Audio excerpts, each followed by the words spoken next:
นี่จะเป็นเก็บเสียงของเกมเต็กแล้วเฮาสิมาใส่ตัวนี้จะเป็นฟอยล์คัดถ้วยตัวนี้จะเป็นฟองน้ำเนาะเฮาจะมาแต่งเนาะเพราะว่าหลายคนเห็นว่าเก็บเสียงของข้าพเจ้านี่แต่งเห็นได้คือว่าเงียบเนาะบางทีเก็บเสียงราคาถูกเฮาก็แต่งได้เนาะมื้อนี้เฮาสิมาแนะนำวิธีแต่งใส่ว่าเฮ็ดในใดให้เก็บเสียงเงียบลงหน่อยนึงเนาะ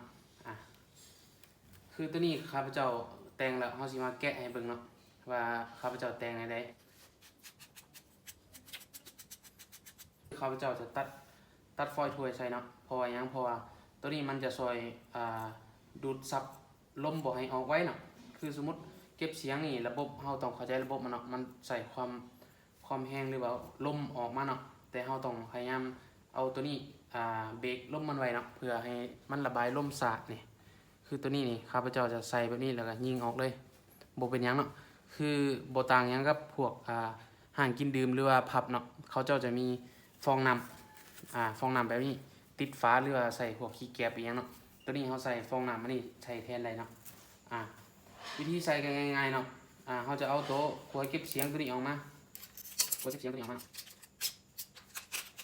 นี่คือข้าพเจ้านี่แต่ละห้องนี่จะใส่ฟอยล์น้ำแบบนี้เนาะจะใส่ตัวนี้ดันไว้เนาะมันก็มีส่วนเนาะมันเฮ็ดให้เงียบลง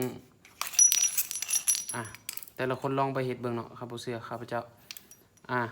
คือเก็บเสียงนี่กล้วยนี่ต้องไปข้างหน้าเนาะไปแบบนี้แล้วเฮาก็ตัดตัวนี้เนาะหรือว่าตัดฟองน้ำนี่ใส่บาใส่ก็คือแบบนี้ก็ใส่ใส่มันบ่มีน้ำหนักบ่ได้เทิมเนาะเพราะว่าตัวนี้เบาๆเนาะตัวนี้ก็ตัดใส่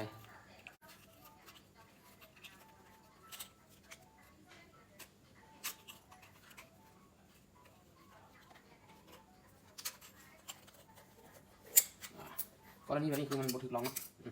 คือแบบนี้เราเอามิกแซมมาตัดเป็นฟองน้อยๆแบบนี้เลยเนาะตัดแบบนี้เลยแล้วก็มาห้ำใส่ตัวนี้เนาะห้ำใส่เก็บเสียงแบบนี้ห้ำใส่เก็บเสียงแบบนี้นี่ให้มันเป็นลักษณะนี้เนาะให้มันเป็นลักษณะนี้เราก็ยัดใส่แบบนี้เนาะนี่ก็ยัดใส่แบบนี้เห็นป่ะ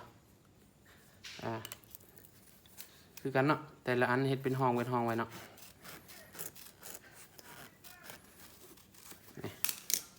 ตัดใส่แบบนี้แล้วก็มาห้องใส่กล้วยเนาะมาห้องใส่กล้วยแบบนี้มาห้องใส่กล้วยแล้วก็ยัดใส่นี่บ่มีผลยังเนาะน้ำหนักบ่ได้เพิ่มเนาะแต่เก็บเสียงนี่มันจะเงียบขึ้นตึมเนาะแล้วส่วนปลายเนาะส่วนปลายข้าเจ้าจะเอาฟอยล์กับตัวคัดกล้วยแบบนี้ใส่คือข้าพเจ้าจะเอากล้วยแทกก็ได้หรือว่าเอาตัวนี้แทกเนาะเฮ็ดตัดเป็นวงม่นเนาะตัวนี้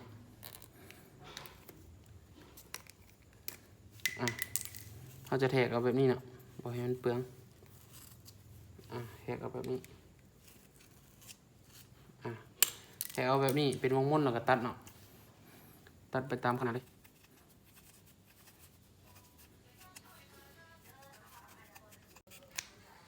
ตัดไปตามขนาดแบบนี้เลยเนาะบางคนห้องอันหนึ่งก็ได้หรือว่า4 ห้อง 2 อันก็ได้เนาะแล้วก็ใส่แบบนี้นี่เป็นแบบนี้เลยเป็นแบบนี้เลยแล้วก็ใส่อีกอันหนึ่งเราจะลองใส่2 อันคือตัวเก่านี่นะใส่ตัวเก่านี่นึงจ้ะแล้วก็มาหั่นใส่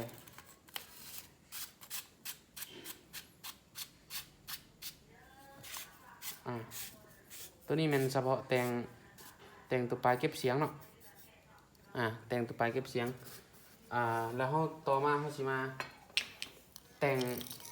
โต๊ะขอบเล้าเนาะหรือว่าขอบลมแบบนี้แบบนี้ก่อนอื่นเขาต้องแกะเก็บเสียงนี่ออกก่อนเนาะแกะเก็บเสียงแบบนี้ออกแต่ละเก็บเสียงงานเวียดส่วนใหญ่จะมีน็อตเงียดอยู่นี้เนาะน็อตเงียดขอบลำเนาะบางรุ่นก็มี3 โต๊ะบางรุ่นก็มี4 โต๊ะเนาะคือแบบแกะแบบนี้แหละเขาก็หันออกเนาะ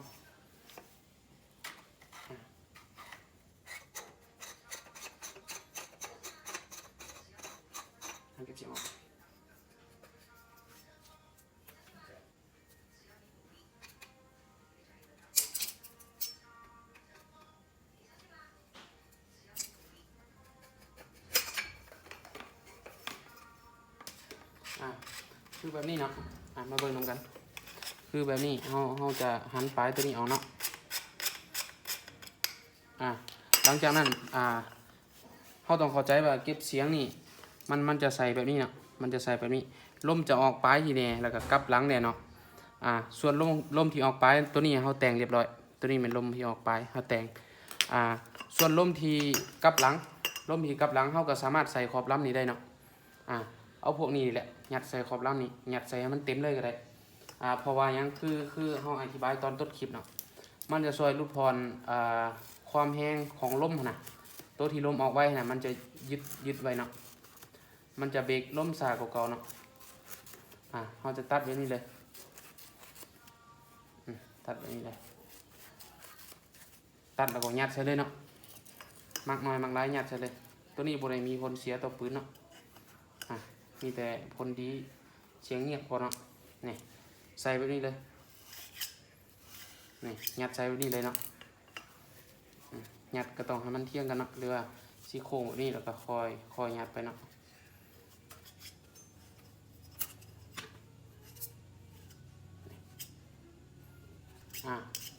ยัดแบบนี้เลยเนาะยัดแบบนี้เลยหลังจากเรายัดใส่เต็มหรือว่าพอใจแล้วเราก็ประกอบขึ้นเนาะคือเก็บเสียงมันจะมีตัวเก็บเสียงตัวนี้เขาเอิ้นขอบลำเนาะตัวนี้เขาเอิ้นขอบลำแล้วตัวนี้จะเป็นน็อตยึดขอบลำกับตัวต่อใส่เก็บเสียงเนาะงานเวียดมันจะมีตัวนี้เขาก็มาหันใส่ที่ต่อเนาะ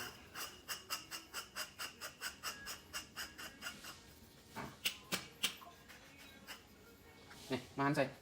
ปกติก็เป็นแบบนี้เลยเนาะจะเป็นแบบนี้เลยนี่เก็บเสียงนี่มันจะออกมาข้างหน้าแบบนี้เนาะลมก็ออกมาข้างหน้านี่แน่จะกลับหลังแน่เนาะฉะนั้นเราจะแต่งก็คือแต่งตัวนี้กับตัวนี้เนาะคือขอบลำคือขอบลำแบบนี้บอกว่าจะเป็นเก็บเสียงราคาแพงหรือว่าราคาถูกเนาะสามารถแต่งคือกันได้เนาะแต่งใส่กล้วยหลักๆตัวนี้เก็บเสียงตัวนี้จะเป็น FR5 เนาะ FR5 จะใหญ่กว่าปกติเนาะจะใหญ่กว่าปกติเก็บเสียงก็เงียบกว่าเนาะเงียบกว่าแต่เราสามารถแต่งได้เนาะส่วนหลายตัวนี้เก็บเสียงเขาจะแต่งห่างหายหลายกว่าเนาะแต่งห่างหายเพราะว่าหยังตัวนี้มันจะบ่สุดปลายออกเนาะลมส่วนหลายมันจะย้อนกับหลังหลายกว่าเนาะอยากว่า 50% ลมจะออกกับมาขอบลำหลายกว่าเนาะฉะนั้นเขาจะซื้อโอลิงตัวน้อยใส่นี้เส้นนึงแล้วก็นี้เส้นนึงมันจะมีโอลิง2ตัวเนาะอยู่นี่มันจะเป็นห้องเราสามารถเอาโอลิงใส่ได้ใส่นี้แล้วก็แต่งขอบลำใส่เนาะแต่งขอบลำใส่คือกับคลิปเมื่อกี้เลยคือกับต้นคลิปเมื่อกี้เนาะว่าวิธีเอาใส่ที่ไหนได้แกะออกมาแล้วก็เอาตัวนี้จะเป็นฟอยล์คัดถ้วยแล้วก็ตัวนี้จะเป็นสกอตเขียวเนาะสกอตเขียวหาซื้อได้ตามห้างทั่วไปตัวนี้จะเป็นฟอยล์ที่เขาเทพื้นหรือว่าเทฟ้าเนาะที่เขาคัดนะฟองน้ำเนาะเขาเอิ้นเนาะ5,000 กีบเนาะในงบ5,000 กีบสามารถเฮ็ดให้เก็บเสียงเงียบขึ้นได้เนาะสำหรับคลิปนี้ก็จบสำนี้เนาะลูกค้าผู้ใดสนใจบ่ว่าจะเป็นเก็บเสียงบ่ว่าจะเป็นเก็บเสียงหรือว่าเหล้าเนาะเขามีขายคือกันเนาะตัวนี้จะเป็นเหล้ารุ่นใหม่เข้ามาใหม่เนาะตัวนี้จะเป็น FX Air กันเนาะmade in Swiss เนาะตัวนี้เขาจะมีประกันให้เนาะสามารถสแกน QR สามารถกดเช็คได้ว่าผลิตอยู่ไสแล้วก็ข้อมูลเนาะสามารถสแกนแล้วก็เข้าไปเบิ่งรายละเอียดได้เนาะเรารับประกันคันต่ำแม่น1 ปีเนาะรับประกันนี่เกี่ยวงามๆเลยเนาะตัวนี้เป็นเกี่ยวงามๆเลยลูกค้าผู้ใดสนใจสามารถทักเบอร์หน้าโปรไฟล์ได้เนาะ98464155